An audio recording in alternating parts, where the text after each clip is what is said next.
Thank you for joining me for the second episode in my series on the Suez Canal's past.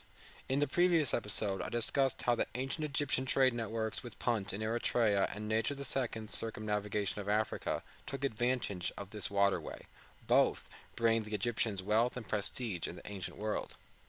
In this episode, we will cover the next portion of the canal's history, the story of evolving trade routes influenced by the Persians, Greeks, and even Romans.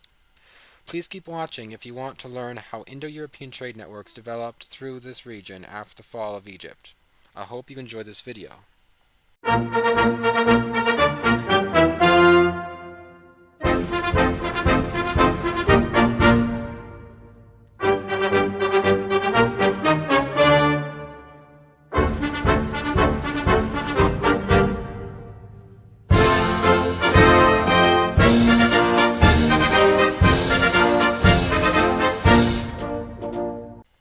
Let's pick up where we left off, with Necho II of the 26th dynasty and his circumnavigation of Africa.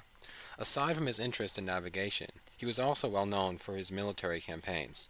He saw the growing Neo-Babylonian Empire of modern-day Iraq as a threat, and intervened militarily to help the remnants of the defeated Neo-Assyrian Empire still resisting the Babylonians. Contrary to his hopes of stopping the Babylonian expansion, Necho II's forces were decisively defeated by the Babylonians in western Syria at the Battle of Carchemish in 605 BC. This battle, described in Jeremiah chapter 46, verses 3 through 12, marked the beginning of Egypt's diminishing influence in the Near East. Following Necho II's death, Egypt remained an independent kingdom for 73 more years. During this time, it faced growing political instability and economic difficulties. While Egypt stagnated, Cyrus the Great of the rising Persian Achaemenid Empire, whose heartland was in modern-day Iran, conquered the Neo-Babylonians, solidifying Persian control over the Middle East. In 525 BC, Achaemenid king Cambyses II, Cyrus the Great's successor, successfully defeated Pharaoh Psamtik III at the Battle of Pelusium. This marked the beginning of Persian rule over Egypt, known as the 27th dynasty, or known as the First Egyptian Satrapy. Despite adopting local customs, the Persians still ruled over Egypt as a newly integrated part of their vast empire based out of Iran, marking an important turning point in Egyptian history. Darius the Great. Darius the Great, king of kings of the Achaemenid Empire, came to power only 3 years after the Persian conquest of Egypt, after the death of Cambyses. He sought to integrate Egypt into his empire by sea. He continued Necho II's halted plans to expand and improve the irrigation channels and waterworks to Suez, which were indefinitely postponed due to financial challenges. According to Herodotus, Darius's canal was made wide enough for 2 triremes to pass each other, with oars extended. Each trireme, including its oars, spanned 42 feet, making the canal at least 84 feet wide, approximately the length of 2 school buses parked end to end. Herodotus also noted that the canal voyage took 4 days to traverse, highlighting the great length of these expansions. During the construction of the modern Suez Canal in the 1860s, French cartographers found the remains of Darius's canal, linking Lake Timash to the Great Bitter Lake.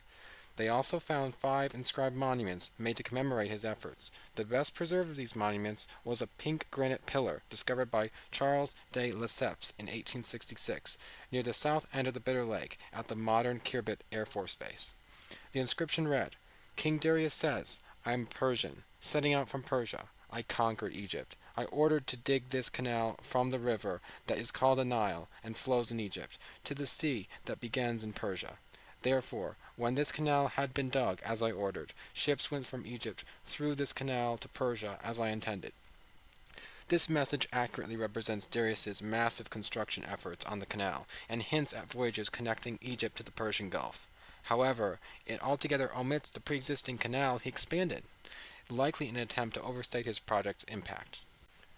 Further proof of a canal predating Darius was found in the 1970s, when archaeologists from the American Schools of Oriental Research discovered the canal's northward expansion, linking Lake Timash due north to the now evaporated Bala Lakes. Dating back to Hatshepsut's Middle Kingdom, centuries before Darius, these findings reinforce the view that while Darius significantly enhanced the canal, he was not its original creator. Alexander the Great. While Darius solidified his control over Egypt for the time being, the Persian or Achaemenid Empire would not last forever. In 336 BC, 150 years after Darius the Great's death, Alexander the Great of Macedonia attacked the Achaemenids after consolidating power in Greece. The war would last for 13 years, claiming the lives of over 1 million people. In the end, the entire empire, including Egypt, would be conquered by the Greeks. However, in 323 BC, at age 32, Alexander unexpectedly died in Babylon, probably from poisoning. Ptolemy II. After Alexander the Great's death, his empire, from Greece to India, was divided among his generals. General Ptolemy gained control of Egypt, declared himself pharaoh, and began the Ptolemaic dynasty. His son, Ptolemy II, took an interest in the canal. An inscription on a pillar at Pithom, an ancient port city on the northern end of the Suez Gulf, records that he opened the canal again in 270 BC. Pliny the Elder wrote that this canal was larger than Darius's canal, standing at 100 feet wide and 30 feet deep. This supports the notion that the canal was slowly widened and expanded over time, with each ruler gradually improving the overall structure. In addition to widening the canal, Ptolemy II also equipped it with new technology. Darius Siculus, an ancient Greek historian, reported that at Arsinoetes, a city on the northern end of the Gulf of Suez, Ptolemy constructed a navigable lock with sets of sliding gates. This allowed the passage of vessels, but prevented salt water from mingling with the fresh water in the canal. An important reason for these expensive expansions was to tap into the lucrative spice trade. The Greeks had grown a taste for spices, such as black pepper, cinnamon, and ginger, while fighting Alexander the Great's wars in India. During the time, most trade routes were overland through Arabia, but a limited amount of spices came through the Indian Ocean to Aden. Seeing this opportunity, Ptolemy II sent envoys to India, who learned how to sail from the Suez Canal to the west coast of India using the monsoon winds. By modernizing the Suez, establishing vital Red Sea ports such as Miles Hormuz, and learning how to sail safely to India, this dynasty was able to profit off the Mediterranean's demand for Indian spices. Cleopatra. After Ptolemy II's reign, the canal was again abandoned, and it slowly became filled with silt. Additionally, the Red Sea began to recede southward due to natural processes not yet fully understood. 200 years after Ptolemy's efforts, Cleopatra seemed to have no access to the Red Sea waterway. This is proved by Plutarch, who wrote that in 31 BC, during her reversal fortune in Mark Antony and Cleopatra's war against Caesar's successor Octavian, she attempted to escape Egypt with her fleet by raising ships out of the Mediterranean and dragging them across the Isthmus of the Suez to the Red Sea. However, this plan failed, and Octavian's Roman armies defeated Mark Antony's force in Egypt. Because of this, Cleopatra decided to commit suicide in 30 BC rather than be captured. Following her death, the Ptolemaic dynasty ended, and Egypt became a part of the Roman Empire, giving Rome full control of the Mediterranean. Trajan. With control over Egypt and the Middle East, Rome became aware of the overland trade routes with India and became involved in that Indian Ocean trade. Pliny the Elder comments on this trade, complaining that India, China, and the Arabian Peninsula take 100 million sestertii from our empire per annum, at a conservative estimate. That is what our luxuries and women cost us. Pliny, Historia Naturae, 1241-84. Strabo writes about the same time that, quote, I learned that as many as 120 vessels were sailing from Miles Hormuz, a Red Sea port, to the subcontinent, whereas formerly under the Ptolemies only very few ventured to undertake the voyage and to carry traffic in Indian merchandise. Around 100 AD, likely in response to the already booming Red Sea trade flowing through alternative ports and overland routes in Egypt, the Suez Canal was officially repaired and expanded under the orders of Roman Emperor Trajan, who named it Omnis Trajanus, or River of Trajan, after himself. Additionally, he moved the mouth of this canal from Zagzig to Cairo. Here, Trajan constructed a harbor and fortifications, which Diocletian expanded in the 3rd century AD, creating the present Babylon fortress. As the Indian Ocean trade through the Suez greatly expanded in volume, Indian ambassadors began coming to Rome in increasing numbers. Greek merchants settled on the west coast of India and Sri Lanka to facilitate the trade.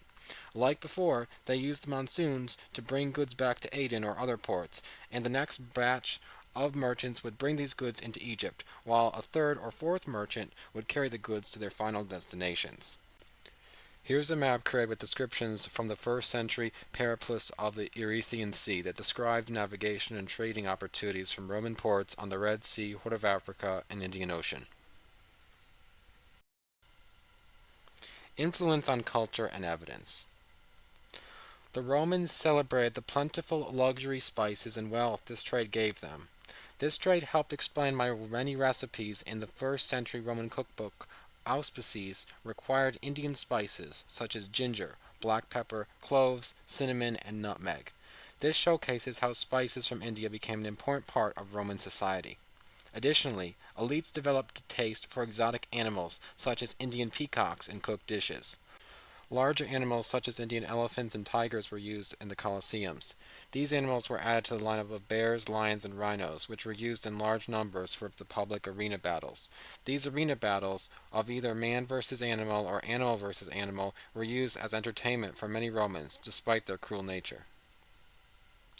This trade also facilitated cultural exchanges. For instance, Titus Flavius Clemens of the 2nd century AD mentions the Buddha in his writings and describes how Buddhist thought on spiritual purity through limiting material possessions had influenced Greek philosophical thought. Additionally, St. Jerome of the 4th century mentions the virgin birth of Buddha. Archaeologists have even discovered a 2nd century Buddha statue in Egypt known as the Baranika Buddha. There is also proof of the trade in India, such as a record of the ancient Tamil text describing Greeks purchasing large sacks of black pepper. Additionally, countless Roman gold coins have been found across India and Sri Lanka, as shown in this map, demonstrating the scale of Roman trade networks in the area. For instance, this gold coin of Emperor Claudius from 51 AD was excavated in southern India. Finally, Roman pottery, like this one from Abruzzo Latinum, was dated from the 1st century and was also found in southern India. Ultimately, the Suez Canal played a crucial role in this trade network. While alternative trade networks existed in the early days of this trade, the dominant route soon became the route into the Bitter Lakes, through Trajan's River to Cairo, and then to the Mediterranean Sea through the Nile. This trade network fluctuated with the state of Roman internal affairs, but remained consistent until the fall of the Roman Empire in 479 AD. Once this happened, the supply chain began to collapse as the Mediterranean demand fell because of rising instability. However, this would not be the end of the Suez Canal's history, nor the end of empires trying to control the trade routes of the Indo-European trade, which by necessity converge upon the Suez region. If this topic interests you, tune in next time as we continue the story and see how Arabs, Venetians, and even Napoleon tried to restore this trade route after the Roman collapse. Thank you again for watching. If you like this video, please consider giving it a thumbs up. If you want to keep seeing content like this, make sure to subscribe so you see when I post my next video. Thank you again, and have a good one.